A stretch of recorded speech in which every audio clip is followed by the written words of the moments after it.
అందరికీ నమస్కారం. మాజీ మంత్రి రోజా ఎర్రగొండపాలెం నియోజకవర్గం రావడం జరిగింది. ఇక్కడ ఆమెకు గ్రాండ్ వెల్కమ్ చెప్పారు. మహిళలు ఆమెను చూసేందుకు కూడా భారీగా ఎగబడ్డేటువంటి పరిస్థితులు మనం చూస్తా ఉన్నాం.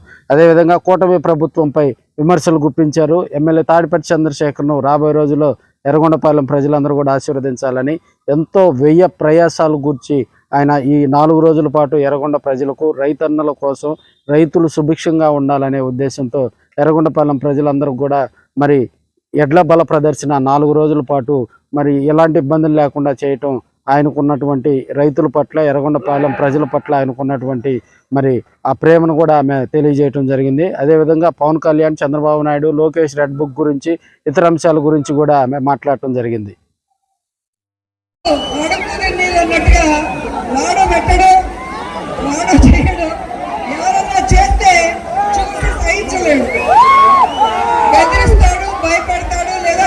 పెడతాడు. మీకు కూడా తెలిసి ఉంటుంది. ఈరోజు చూస్తున్నారు, అధికారంలో ఉన్న కూటమి ప్రభుత్వానికి ఎడ్ల పందాలు చేయడం చేత కాదు. ఎందుకంటే ప్రజలు రారు. ప్రజలకు ఏమన్నా చేస్తేనే కదా ప్రజలు వస్తారు. ప్రజలు రాకపోతే ఏం పోటీలు పెడతారు?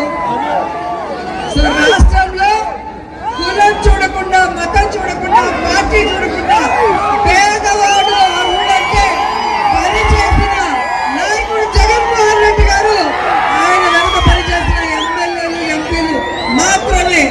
అందుకే అధికారంలో ఉన్నా, అధికారంలో లేకపోయినా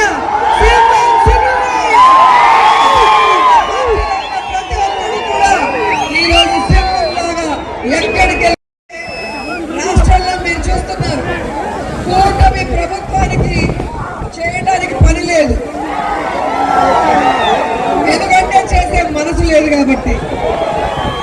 ఎర్ర రెడ్ బుక్ రాజ్యాంగం అంటూ అందరినీ బెదిరిస్తూ అమ్మ పెట్టదు అడుగుతుంది నీళ్ళు అన్నట్టుగా వాడు పెట్టడం, వాడు చేయడం, ఎవరన్నా చేస్తే చూసి సహించలేడు. బెదిరిస్తాడు, భయపెడతాడు, లేదా కేసులు పెడతాడు. మీకు కూడా తెలిసి ఉంటుంది. ఈరోజు చూస్తున్నారు, అధికారంలో ఉన్న కూటమి ప్రభుత్వానికి ఎడ్ల పందాలు చేయడం చేత కాదు. ఎందుకంటే ప్రజలు రారు. ప్రజలకు ఏమన్నా చేస్తేనే కదా ప్రజలు వస్తారు. ప్రజలు రాకపోతే ఏం పోటీలు పెడతారు?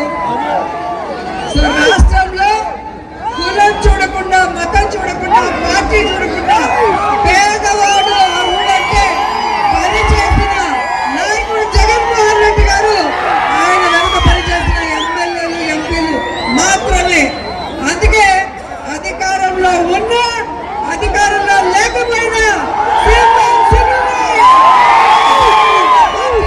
ప్రతి ఒక్కరు కూడా ఈరోజు సింహంలాగా ఎక్కడికి వెళ్ళినా మీ అభిమానంతో, మీ ఆశీర్వాదంతో మేము తలెగరేసి, కాలరెగరేసి వెళ్ళగలుగుతున్నాం. మా జిల్లాలో ఉంటాడు చంద్రబాబు నాయుడు, నారావారి పల్లెలో. ఆయన రాజకీయం నుంచి ఎప్పుడు లేడు పల్లెలో. రాజశేఖర్ రెడ్డి గారిని చూసి, పులిని చూసి నక్క వాతలు పట్టుకుందన్నట్టుగా రాజశేఖర్ రెడ్డి గారు పులివెందుల్లో ఎప్పుడు ఫ్యామిలీతో ఉండటం చూసి ఈయన కూడా ఈ మధ్యలోనే నేర్చుకున్నాడు. అంతకుముందు ఎప్పుడు కూడా నారావారి పల్లెకి వచ్చింది లేదు.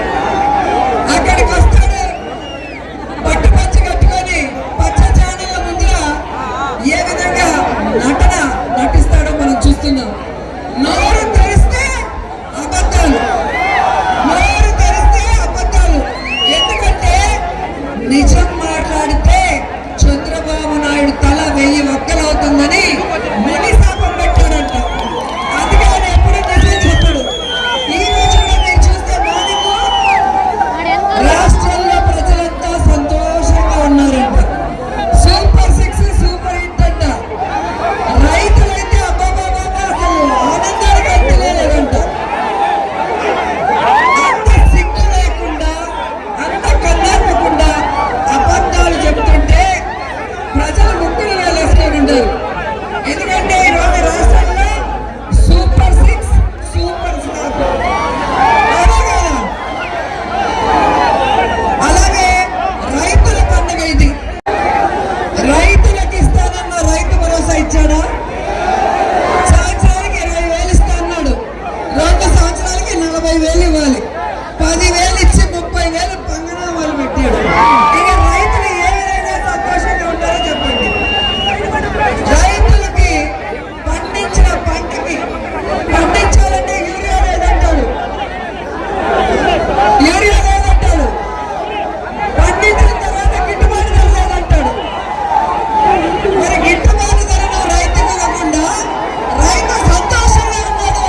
ఇక్కడ తడిసిపోతుంది.